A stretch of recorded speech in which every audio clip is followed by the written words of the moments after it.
औज़ुबिल्लाहिमिनश्शैतानिर्रजीम बिस्मिल्लाहिर्रहमानिर्रहीम। सॉल्युबिलिटी आज हमारा टॉपिक है। सॉल्युबिलिटी ऑफ गैसेस, जिसको हेनरीज लॉ भी कहते हैं। ये इस चैप्टर का लास्ट टॉपिक है। तो सबसे पहले हमें ये बताना होगा कि सॉल्युबिलिटी क्या होती है। Amount of substance dissolved in unit volume of particular solvent.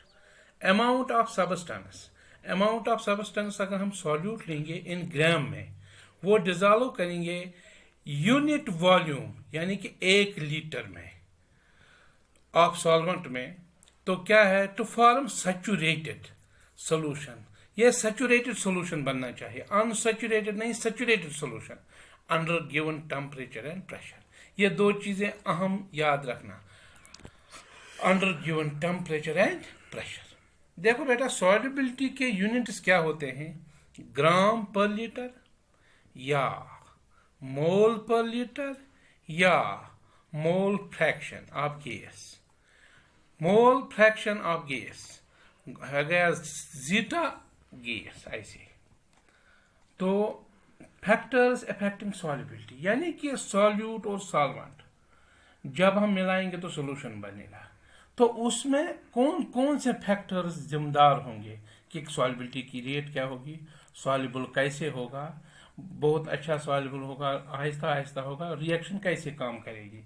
तो इस पर दो तीन फैक्टर्स में अहम होते हैं जो इस पर इफेक्ट करते हैं। Number 1, nature of solvent and solute.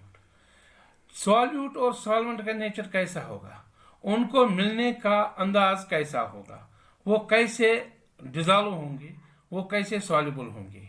Number 2, temperature, कि टेम्परेचर इस पर इफेक्ट, अगर टेम्परेचर इंक्रीज करेंगे तो क्या होगा, अगर टेम्परेचर डिक्रीज करेंगे तो क्या होगा, ये इस पर डिपेंड होता है। मिसाल के तौर पर टेम्परेचर की बात, जब हमें पता है कि सॉल्यूट और सॉल्वेंट जब मिलाएंगे, हम टेम्परेचर रेज करेंगे तो सोल्यूशन जल्दी बनेगा, टेम्परेचर अपने नीचे करेंगे तो कैसा सोल्यूशन बनेगा, ये इसी पर डिपेंड करता है, टेम्परेचर पे।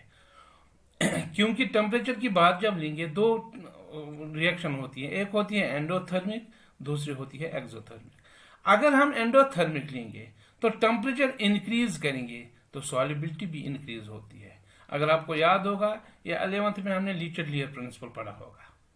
एक्सोथर्मिक में अगर टेम्परेचर इंक्रीज करेंगे तो सॉल्युबिलिटी डिक्रीज हो जाएगी। तो यही है टेम्परेचर का इफेक्ट इस पर। तो तीसरा जो है मोस्ट इंपॉर्टेंट, जिस पर हम आगे चलेंगे आज, क्योंकि आपका जो टॉपिक है सॉल्युबिलिटी ऑफ गैसेस यानी हेनरीज लॉ, तो तीसरा इफेक्ट जो है वो है pressure. Solid solute, liquid solute, अगर ये ऑलरेडी कंप्रेस होते हैं, सॉल्यूट और सॉल्वेंट ये दोनों कंप्रेस होते हैं, मगर जो गैसेस सोल्यूट होता है उसके चांसेस होते हैं ओवर कंप्रेस होने की। यही फर्क है। लिहाजा हम सॉलिड सोल्यूट और लिक्विड सोल्यूट पे नहीं जाएंगे इस चैप्टर में। हमें जो चैप्टर है वो गैसेस पे है, क्योंकि हेनरीज लॉ जो है ये गैसेस पे ही है। हेनरीज लॉ क्या कहती है कि solubility of a gas in liquid is directly proportional to the partial pressure of that gas above liquid surface. इस चीज का भी ध्यान रखना, अबव लिक्विड सरफेस, क्योंकि जो प्रेशर का इफेक्ट होता है वो ऊपर होता है, ऊपरी तह पे होता है। गैसेस, अगर हम एक बीकर लेंगे, इसमें हम कोई लिक्विड लेंगे तो उसमें गैसेस लगेंगे, ऑक्सीजन गैस रखेंगे, नाइट्रोजन गैस रखेंगे, हाइड्रोजन गैस रखेंगे। जिसका पार्शियल प्रेशर ज्यादा होगा वो ज्यादा सॉल्युबल होगा। तो सॉल्युबिलिटी डायरेक्टली प्रोपोर्शन होता है किसका, partial pressure of a gas. अगर हम solubility of gas in liquid लेंगे, वो डायरेक्टली प्रोपोर्शनल होगा partial pressure of gas above liquid surface, surface के ऊपर। तो सॉल्युबिलिटी क्या होती है, पार्शियल सॉल्युबिलिटी होती है mole fraction in gas in liquid. Solubility होती है मोल फ्रैक्शन, जिसको हम जीटा लिखते हैं, गैस इन लिक्विड। तो partial pressure of gas above liquid surface directly proportional होता है जीटा गैस इन लिक्विड, यानी mole fraction of gas in liquid. Partial pressure बराबर होता है के H mole fraction of gas in liquid, wire के H, इसी को हम हेनरीज लॉ कहते हैं। ये जो इक्वेशन है एक्चुअली में यही हेनरीज लॉ है। इसमें के एच क्या होता है? Henrys constant. के एच होता है हेनरीज कांस्टेंट। के एच के यूनिट्स क्या होते हैं? एटीएम होते हैं के एच के यूनिट्स, यानी कि हेनरीज कांस्टेंट के जो यूनिट्स होते हैं एटीएम होते हैं, बार होते हैं, एमएमएचजी होते हैं, यानी कि सेम जो पार्शियल प्रेशर के यूनिट्स होते हैं वही हेनरीज कांस्टेंट के भी यूनिट्स होते हैं। तो एक अहम पॉइंट जो आपको एग्जाम में पूछा जाता है कि अगर हम मोल फ्रैक्शन और पार्शियल प्रेशर के बीच में ग्राफ डालेंगे तो ये हमेशा आएगी स्ट्रेट लाइन।